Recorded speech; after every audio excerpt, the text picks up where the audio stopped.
Hello students, in this part I will discuss about the structure of nephron. So, structure of nephron is differentiated into two parts. First is Bowman's capsule and second is nephric tubule. This is Bowman's capsule and this is nephric tubule. The nephric tubule is differentiated into three parts. First part is PCT, proximal convoluted tubule. Second part is loop of Henle and third part is distal convoluted tubule. So, nephric tubule is differentiated into three parts. First is proximal convoluted tubule, second is loop of Henle, third is distal convoluted tubule.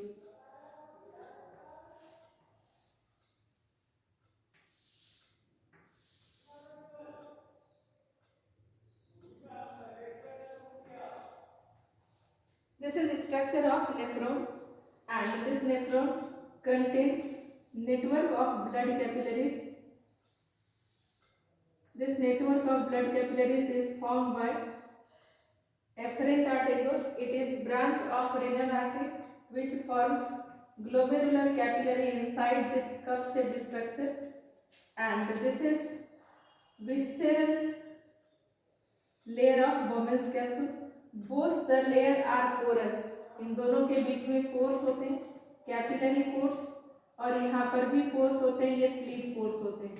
तो ये दोनों pores से होकर के ये जो nitrogenous blood, लेकिन ये ब्लड ऑक्सीजनेटेड है क्योंकि इसको आर्टरी लेकर आ रही है. ये जब यहाँ पर आता है तो ये ब्लड यहाँ से फिल्टर होकर के छन जाता है और छन करके इस जगह पर आता है. This part is PCT. इस पार्ट को कहते हैं पीसीटी. ये पार्ट लूप ऑफ हेनले है. ये नीचे की तरफ जो जा रहा है इसको कहते हैं descending limb of loop of Henle. Descending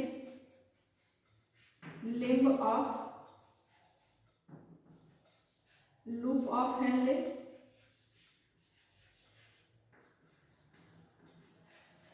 और ये कहलाता है एसेंडिंग लिम्ब ऑफ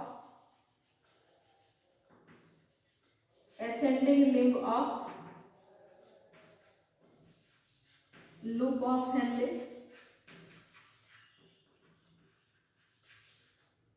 ये डीसीटी, डिस्टल कन्वॉल्यूटेड टिब्यूल. ये डिस्टल कन्वॉल्यूटेड टिब्यूल है. ये ओपन होता है यूरिन कलेक्टिंग डक्ट्यूल में. यूरिन कलेक्टिंग डक्ट्यूल में. और ये फिर ओपन होता है यूरिन कलेक्टिंग डक्ट में. ये यूरिन कलेक्टिंग डक्ट है. ये नेफ्रॉन का स्ट्रक्चर है. Proximal convoluted tubule highly coiled tube है. डिस्टल कन्वॉल्यूटेड ट्यूबल भी हाईली कॉइल्ड ट्यूब है. और ये यू शेप्ड ट्यूब है जिसका नाम लूप ऑफ हेनले है. इसमें दो लिम्ब है, एसेंडिंग और डिसेंडिंग लिम्ब. ये पूरा स्ट्रक्चर नेफ्रॉन का, ये पूरा स्ट्रक्चर एक फ्लूइड में बंद होता है, यानी इसमें एक फ्लूइड भरा होता है जिसमें ये प्रेजेंट होता है. The fluid which is present outside these tubules are called interstitial fluid. इसको कहते हैं interstitial fluid. और इस interstitial fluid की osmolarity का मतलब है number of solute dissolved in the solvent. तो इसकी osmolarity जैसे जैसे नीचे आते हैं वैसे वैसे इंक्रीज करती है, यानी ऊपर का फ्लूइड हाइपोटोनिक होता है, ऊपर का फ्लूइड हाइपोटोनिक होता है और नीचे का फ्लूइड हाइपरटोनिक होता है. इसका मतलब इसमें ज़्यादा सॉल्यूट, नीचे की तरफ ज़्यादा सॉल्यूट घुले होते हैं, ऊपर की तरफ कम सॉल्यूट होते हैं. ये इंटरस्टिशियल फ्लूइड होता है. ये स्ट्रक्चर नेफ्रॉन का पहले समझ लेते हैं क्योंकि इसमें अभी और कॉम्प्लेक्सिटी आएगी. ये स्ट्रक्चर और कॉम्प्लेक्स होने वाला है. यहाँ पर अब आगे देखते हैं. Process mechanism of urine formation में हम लोग आते हैं। ये एफरेंट आर्टेरियल नाइट्रोजनस वेस्ट को लेकर यहाँ से आया और ये यहाँ पर इसको छान करके फिल्टर करके इसमें पीसीटी वाले रिजर्व में डाला। This first step is called ultra filtration. इस स्टेप को कहते हैं अल्ट्रा फिल्ट्रेशन। इस अल्ट्रा फिल्ट्रेशन में क्या होता है? इस अल्ट्रा फिल्ट्रेशन में ब्लड एफरेंट आर्टेरियोल से ग्लोमेरुलर कैपिलरी में आती है और ग्लोमेरुलर कैपिलरी पोर और बोमेन्स कैप्सूल के विसेरल मेम्ब्रेन से फिल्टर होकर के बाहर निकल जाती है, क्योंकि ये दोनों लेयर क्या करते हैं? ये दोनों लेयर अल्ट्रा फिल्टर की तरह एक्ट करते हैं, क्योंकि इन दोनों में फाइन पोर्स प्रेजेंट होता है। तो इस पोर से ब्लड का लिक्विड पार्ट फिल्टर होकर के निकल जाता है और निकल करके नेफ्रिक फिल्ट्रेट या अल्ट्रा फिल्ट्रेट का फॉर्मेशन करता है और इस प्रोसेस को अल्ट्रा फिल्ट्रेशन कहते हैं। This is first step of urine formation. अब आगे और सुनते हैं। इस अल्ट्रा फिल्ट्रेशन में वो सारी चीज़ें ब्लड की फिल्टर होकर निकल जाती हैं जो इस पोर को क्रॉस कर सकता था। यानी यहाँ पर ये कोई रेस्ट्रिक्शन नहीं होता कि सिर्फ नाइट्रोजनस वेस्ट ही यहाँ से फिल्टर होगा, बल्कि वो सारी चीज़ें जो भी इस पोर को क्रॉस कर सकती थी वो सब के सब फिल्टर होकर बाहर निकल गई। तो ultra filter contains large amount of water, it contains glucose, it contains amino acids, it contains small sized proteins, it contains vitamin C, it contains minerals, and along with urea, uric acid, other waste, for example hypioric acid, creatinine etc. ये सारे blood के waste हैं जो कि filter होकर के निकल जाते हैं ड्यू टू साइज। तो साइज के हिसाब से आपने फिल्ट्रेशन किया, ना कि वेस्ट के नेचर के हिसाब से आपने किया। इसके कारण अल्ट्रा फिल्ट्रेट में बहुत सारी यूजफुल चीज़ें भी छनकर निकल कर आ गई। तो इन चीज़ों को वापस हमें ब्लड में करना है, क्योंकि आपने इसको इतनी मेहनत से आपने नरिशमेंट लिया, डाइजेशन किया, ब्लड में डाला था और ये सब वेस्ट बन जाएगा, यूरिन से बॉडी से बाहर निकल जाएगा, तो न्यूट्रिएंट जो लिया था ये सारा प्रोसेस हमारा बेकार हो जाएगा। सो इस ड्रॉबैक को ठीक करने के लिए हमारे सिस्टम में फिर से एक दूसरा स्टेप होगा and second step of urine formation is ultra filtration के बाद selective reabsorption. Selective reabsorption. Selective reabsorption में अब क्या करना?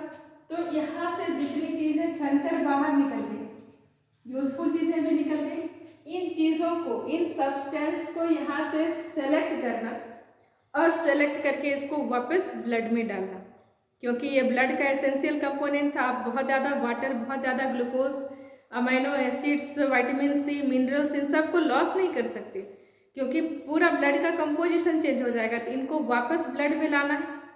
तो process is selective reabsorption. Why the term reabsorption is used? क्योंकि आपने एक बार पहले भी एब्जॉर्प्शन किया था, जब आपने फूड का डाइजेशन किया था, तो ये सारे सिंप्लीफाइड न्यूट्रिएंट एब्जॉर्ब होकर के ब्लड में आए थे। यहाँ पर आपने फिल्टर करके ब्लड के उस सारे न्यूट्रिएंट को फिल्टर करके बाहर निकाला, तो फिर दोबारा से उसको एब्जॉर्ब करिएगा। So this step is called selective reabsorption. और सेलेक्टिव रीएब्जॉर्प्शन हमारा पैसिवली भी हो सकता है और एक्टिवली भी हो सकता है।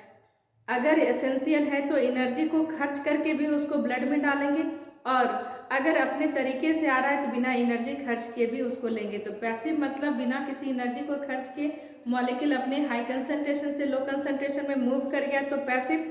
अगर ऐसा मूवमेंट पॉसिबल नहीं है ग्रेडियंट के कारण, तो मॉलिक्यूल को ले जाने के लिए एनर्जी को खर्च करेंगे, तो ये हो जाएगा एक्टिव। तो both actively and passively the substance present in nephric filtrate is return back to the blood through a process which is known as selective reabsorption. तो सेलेक्टिव रीएब्जॉर्प्शन को करने के लिए यहाँ पर कैपिलरीज बननी पड़ेगी, फिर से नेटवर्क ऑफ कैपिलरीज का फॉर्मेशन होगा। अभी कहा था कि डायग्राम को ढंग से देख के जल्दी से फटाफट ड्रॉ कीजिए, क्योंकि ये अब और भी कॉम्प्लेक्स होने वाला है। अब क्या होगा तो देखो, ये एफरेंट आर्टेरियोल था, दिस वाज एफरेंट आर्टेरियोल, और इसका नाम क्या था? ये इफरेंट आर्टेरियोल था। आपको बताया था कि सारी इफरेंट आर्टेरियोल की ब्रांच ज्वाइन करके रीनल वेन का फॉर्मेशन करेगी। ये इफरेंट आर्टेरियोल है।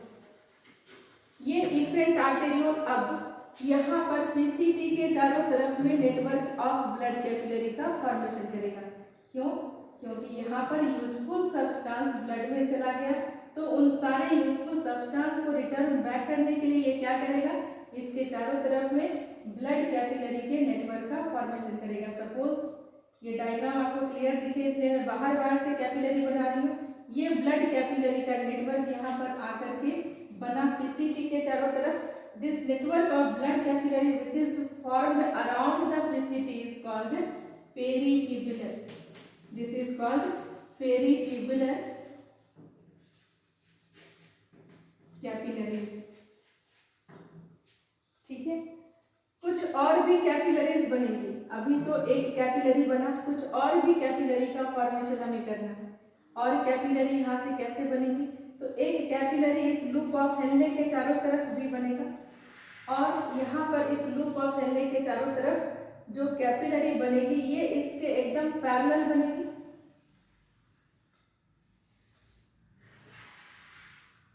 ऐसे पैरेलल बनेगी। इस कैपिलरी का नाम होगा vasa recta. This capillary is called vasa recta. अब यहाँ पर दोनों कैपिलरी में आप एक चीज आराम से कोशिश करिएगा समझने का। मैं इसको थोड़ा सा वाइड करती हूँ ताकि आप इसको देख सकें। ये जो लूप ऑफ हेनले है इसमें फ्लूइड ऐसे जा रहा है, ये ऐसे जा रहा है। यहाँ पर देखिए जो वासा रेक्टा बना, इस वासा रेक्टा में, अब इस वासा रेक्टा को मैं क्लियर दिखाऊंगी। इस वासा रेक्टा में फ्लूइड का फ्लो कैसे है, ये तो ब्लड कैपिलरी है जिसमें ब्लड कैसे जा रहा है, नीचे नीचे ऐसे ऊपर जा रहा है। इस जो पैरेलल ट्यूब है, इस पैरेलल ट्यूब में इसमें फ्लूइड नीचे की तरफ है और इस पैरेलल ट्यूब में फ्लूइड अपर साइड में। तो इस तरह का अगर कहीं दो पैरेलल ट्यूब बनते हैं जिसमें फ्लूइड का फ्लो अपोजिट डायरेक्शन में होता है, तो इस तरह के पैरेलल पाइप्स को, इस तरह के पैरेलल पाइप्स को जिसमें फ्लूइड का फ्लो अपोजिट डायरेक्शन में होता है उसको हम लोग कहते हैं काउंटर करंट। तो यहाँ पर काउंटर करंट सिस्टम का फॉर्मेशन हुआ। कुछ है नहीं है, ऐसे नहीं कि आप कंफ्यूज करने के लिए कितनी बड़ी बात बता दें, कुछ नहीं है। काउंटर करंट का मतलब two pipes which are parallel to each other and in these pipes the flow of fluid occurs in opposite direction, then it constitutes counter current system। तो ये काउंटर करंट सिस्टम का formation करता है। कहीं पर भी दो पाइप है जिसमें से मान लो ये पाइप है, इसमें इधर जा रहा है, इसमें इधर जा रहा है, तो ये क्या बन गया, काउंटर करंट बन गया। तो यहाँ पर काउंटर करंट का फॉर्मेशन होता है। चलिए नेक्स्ट देखते हैं। तो एक वासा रेक्टा बन गई लूप ऑफ हेनले के चारों तरफ, और एक इस डीसीटी के चारों तरफ और इस यूरिन कलेक्टिंग डक्ट के भी चारों तरफ नेटवर्क ऑफ ब्लड कैपिलरी का फॉर्मेशन करेगा। यानी कई सारी ब्रांच बनी, कुछ डीसीटी के चारों तरफ, कुछ यूरिन कलेक्टिंग डक्ट के चारों तरफ में नेटवर्क ऑफ ब्लड कैपिलरीज का फॉर्मेशन किया। इनको भी कहेंगे peritubular capillaries.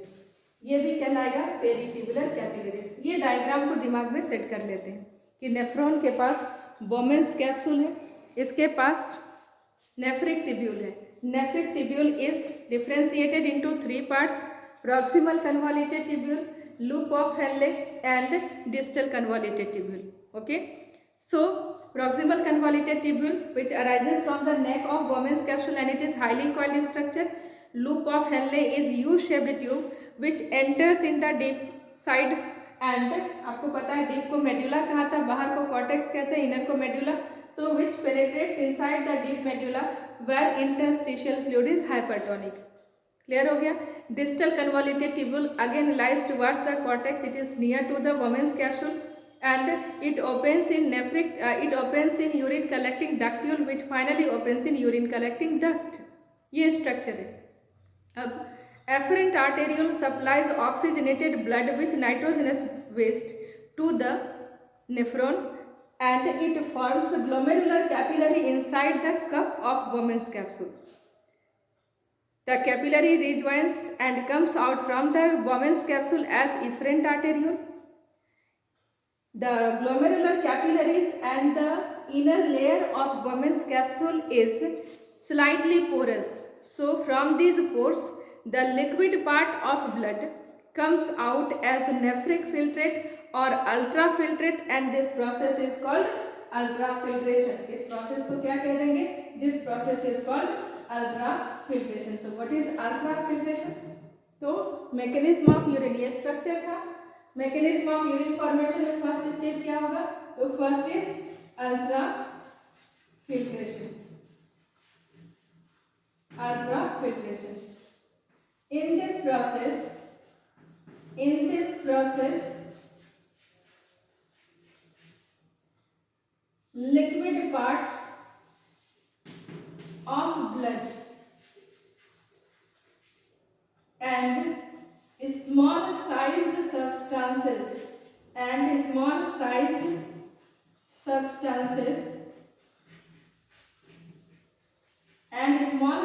substances comes out from the capillary pore and pores present on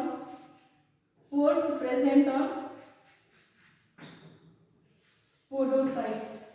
याद है पोडोसाइट? कल बताया था आपको कि विसेरल मेम्ब्रेन में फिंगर लाइक प्रोजेक्शंस होता है यहाँ पर, जिसको ऐसे ऐसे पोडोसाइट्स कहते हैं, और ये पोरस होता है.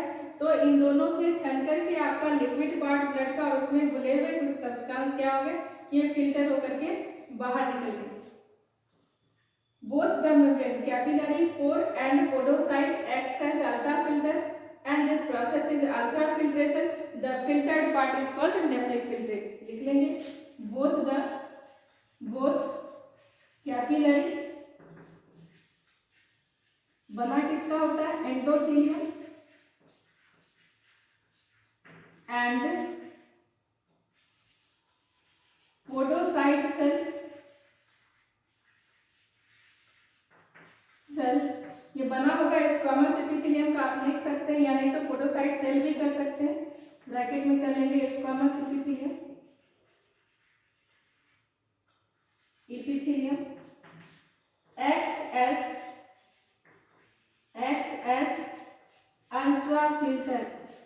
acts as ultrafilter, and through this ultrafilter liquid part of the blood is filtered out, so the process is called ultrafiltration. Through this ultrafilter liquid part of blood is filtered out, so the process is called ultrafiltration. So ये ultrafilter है. Next लिखेंगे, from this ultrafilter liquid part of the blood is filtered out. From this ultrafilter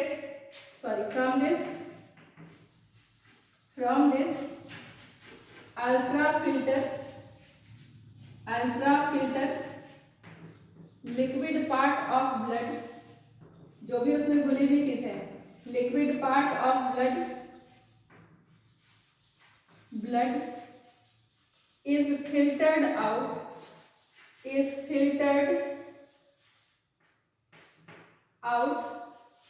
as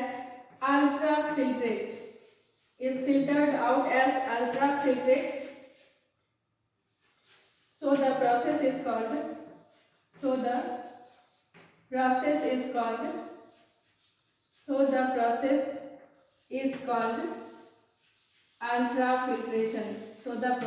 called ultrafiltration. इस process को ultrafiltration कहते हैं. Composition क्या होगा अल्ट्राफिल्टर का? कंपोजिशन ऑफ अल्ट्राफिल्ट्रेट का कंपोजिशन क्या होगा? तो वाटर होगा प्लस यूरिया होगा प्लस, अगर यूरिक एसिड स्मॉल अमाउंट में बनता है तो यूरिक एसिड होगा प्लस कुछ और भी वेस्ट होते हैं जो मेडिसिन वगैरह के फॉर्म में हमारे बॉडी में जाते हैं या मसल्स वगैरह में बनते हैं, उनको कहते हैं creatinine.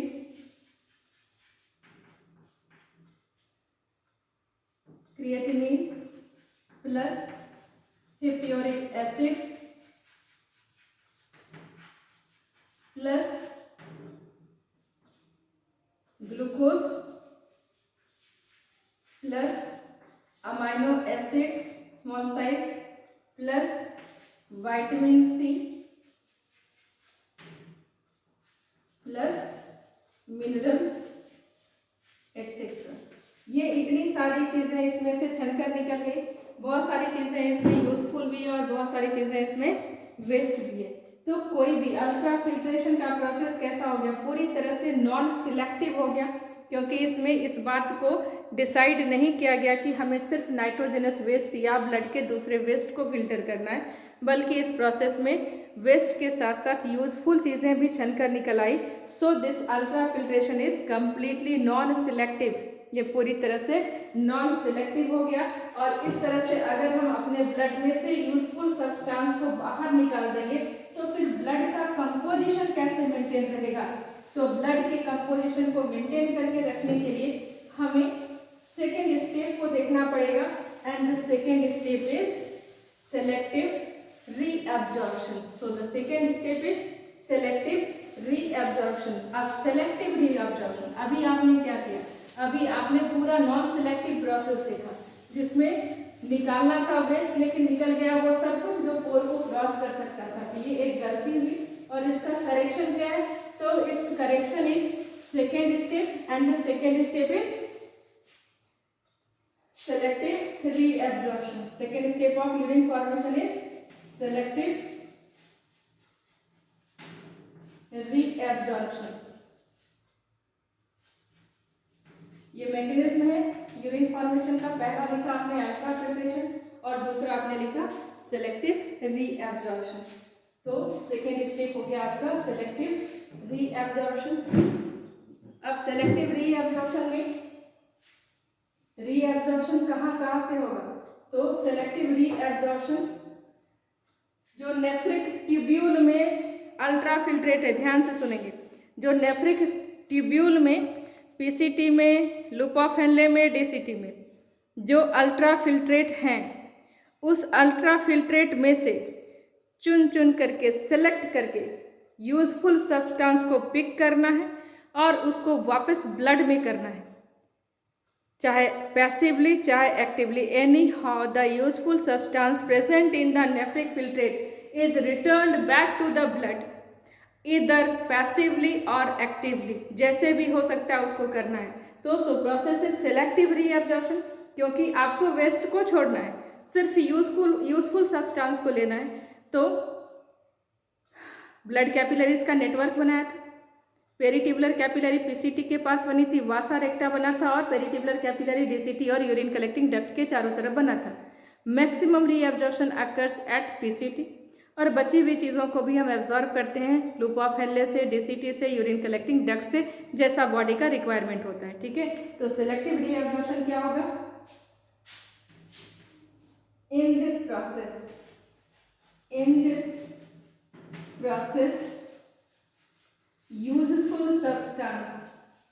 useful substance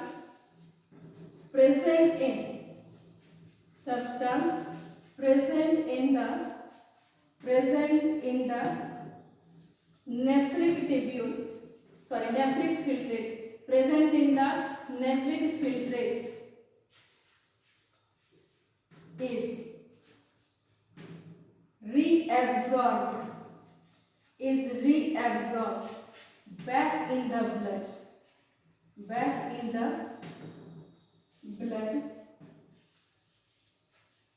either passively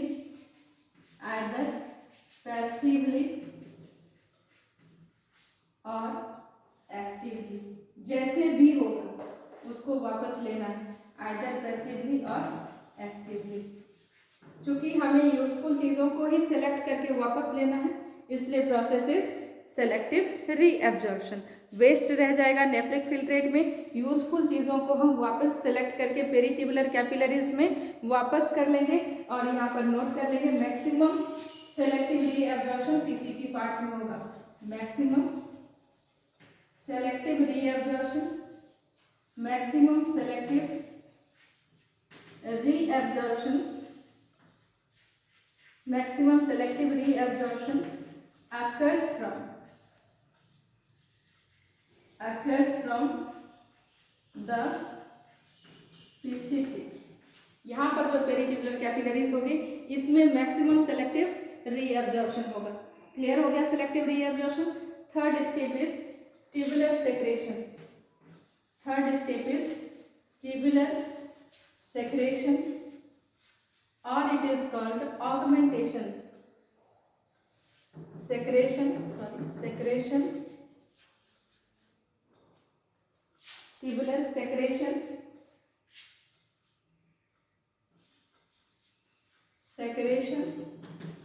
और it is called augmentation.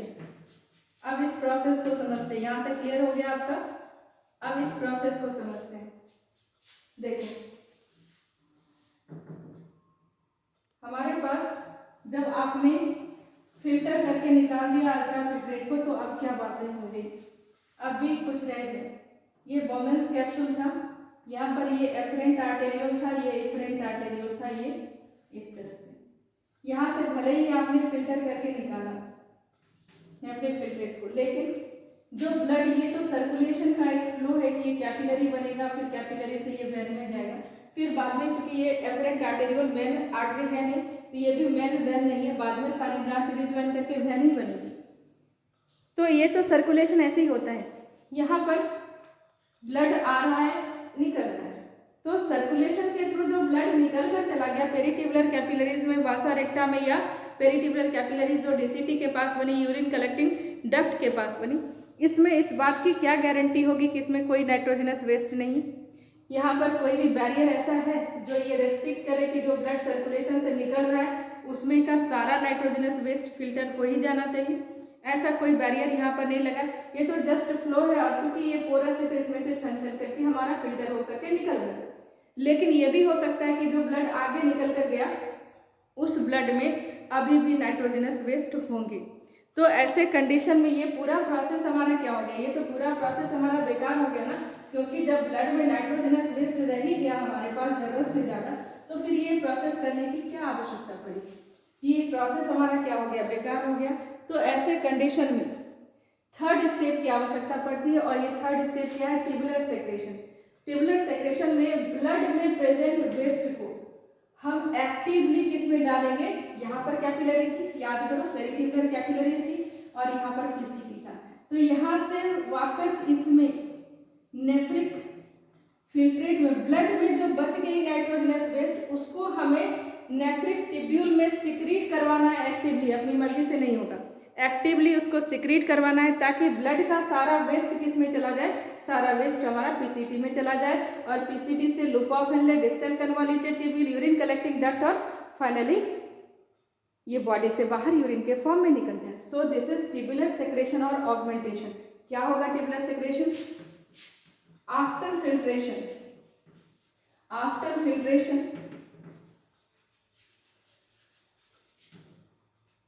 some nitrogenous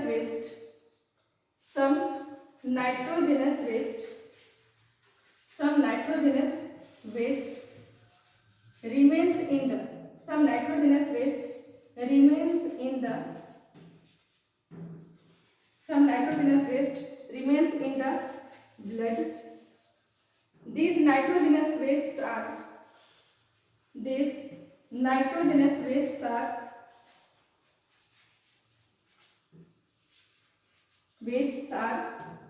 actively secreted in the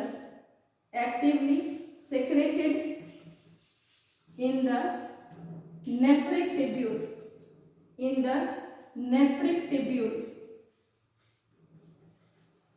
from the blood. The process is called augmentation. और इस तरह से हमारे पास mechanism of urine formation complete होता है। Mechanism of urine formation is completed in 3 steps. The first step is ultrafiltration, second is selective reabsorption and third is tubular secretion or augmentation. Ultra filtration में blood से सब कुछ filter होकर निकल गया जो भी उस पोर को क्रॉस कर सकता था। यूजफुल चीज़ों को वापस ब्लड में लेने के लिए सेलेक्टिव रीएब्जॉर्प्शन हुआ, और ब्लड में जो वेस्ट रह गया उसको वापस निकालने के लिए ट्यूबुलर सेक्रेशन हुआ, और फाइनली हमारा जो इफरेंट आर्टेरियोल, सारी पेरिट्यूबुलर कैपिलरी, वासा रेक्टा सब रीज्वाइन करके क्या बन गया, फिर से ये सब के सब ज्वाइन करके रेनल वेन बन गए। उस रेनल वेन में नाइट्रोजनस वेस्ट हमारे पास खत्म हो गया क्योंकि सबको आपने रिलीज कर दिया, या तो ट्यूबुलर सेक्रेशन किया था अल्ट्रा फिल्ट्रेशन के थ्रू। ठीक है, ये प्रोसेस हमारा क्या है, तो this is mechanism of urine formation. Clear हो गया? ओके।